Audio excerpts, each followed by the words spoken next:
চাৰিওফালে ৰঙালীক আদৰাৰ প্ৰস্তুতি তিনিচুকীয়াতো বহাগ বিহুক আদৰাৰ ব্যাপক প্ৰস্তুতি দেখিবলৈ পোৱা গৈছে।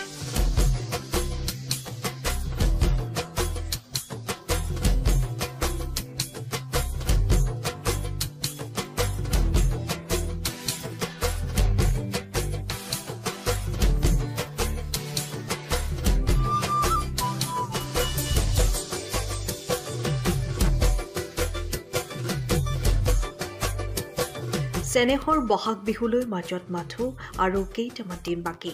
তাৰ প্ৰাক মুহূৰ্তত এতিয়া ৰাজ্যৰ চৌদিশে ৰঙালীক আদৰিবলৈ সাজু হোৱা দেখিবলৈ পোৱা গৈছে।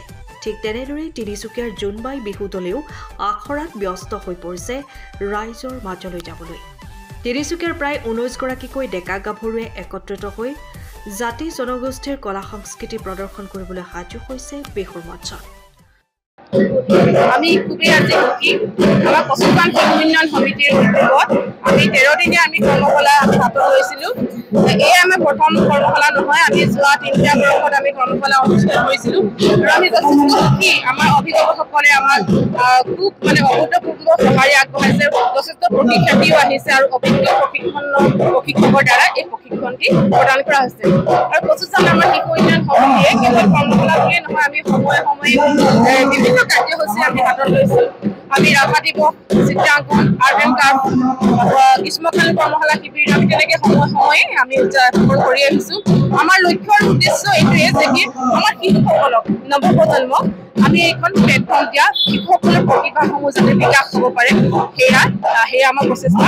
লগতে আমি এগৰাকী সচেতন নাগৰিক হিচাপে আৰু এগৰাকী সচেতন অভিভাৱক হিচাপে আমাৰ সদায় দায়বদ্ধ হ'ব লাগে। আমাৰ দায়িত্ব থাকে যাতে এই বিজ্ঞানৰ যুগত যাতে বিজ্ঞানৰ এই ধামুখীয়াৰ ফালে আমাৰ নৱপ্ৰজন্ম যাতে গতি নকৰে। ইতিহাসক, সংস্কৃতিক, অসমীয়া সংস্কৃতিক, সমাজ জীৱনক আমি কেতিয়াও পাহৰিব নোৱাৰোঁ। সেই সম্পদৰাজি আমি জীয়াই ৰাখিবৰ বাবে যিহেতু আজি বিহুৰ কৰ্মশালা আপোনালোকে আহিছে, বিহু যিহেতু আমাৰ জাতীয় উৎসৱ, অসমীয়াৰ আৱেগ, আমাৰ স্বাভিমান, গতিকে এই বিহুক আমি সংৰক্ষণ কৰিবলৈ, প্ৰতিষ্ঠা প্ৰদান কৰিবলৈ আৰু আমাৰ নৱপ্ৰজন্মই যাতে এই বিহু ভৱিষ্যত প্ৰজন্মলৈ যাতে উত্তৰ পৰোক্ষলৈ যাতে এয়া যুগ যুগান্তলৈ শিপাই ধৰিব পাৰে, সেই প্ৰচেষ্টা আমি হাতত লৈছোঁ। আমি যথেষ্ট সুখী আৰু এই চেনেলৰ জৰিয়তে আপোনালোকক ধন্যবাদ জ্ঞাপন কৰিছোঁ, আপোনালোকে আমাৰ ইয়ালৈ আহিছে।